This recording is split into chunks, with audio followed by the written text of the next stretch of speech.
আজকে আমি তোমাদের শেখাবো ভগ্নাংশের কিভাবে গসাগু বা এইচসিএফ বার করতে হয়। প্রশ্নে দেওয়া আছে দেখো 2/9, আর একটা দেওয়া আছে 16/81, আর একটা দেওয়া আছে 32/17, আর একটা দেওয়া আছে দেখো 54/189।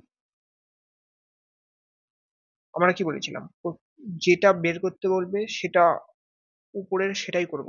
এখানে যেহেতু আমাকে বলেছে এইচসিএফ বের করতে, তাহলে উপরের গুলোর এইচসিএফ বের করবো, নিচের গুলোর এলসিএম বের করবো। তাহলে এইচসিএফ কি? এইচসিএফ হলো এমন একটা সংখ্যা যেই সংখ্যাটা সবগুলো দিয়ে ভাগ যাবে। দুইটাই হবে এখানকার এইচসিএফ। তাহলে উপরের হচ্ছে 2, আর নিচের এলসিএম 9, 81, 17 আর 189 যদি এলসিএম করি, প্রথমে আমি 9 দিয়ে করলাম 1, 9 9 81, এটা 117 আছে, সরি 117কে 13 দিয়ে, আর এটা হবে 21 দিয়ে।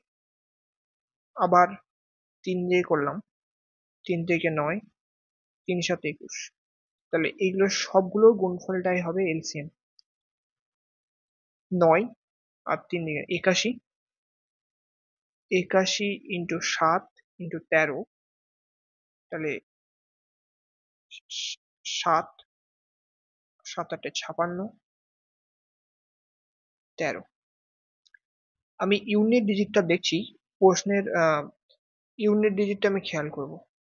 3 7 21 1 ইউনিট ডিজিট প্রশ্ন দেওয়া আছে দেখো, উত্তরে দেওয়া আছে 7 3 7 1। তাহলে এই ইউনিট ডিজিট আর বাকি উত্তরগুলোতে কোনো ইউনিট ডিজিট একই নেই, তাহলে এটা অ্যান্সার হবে।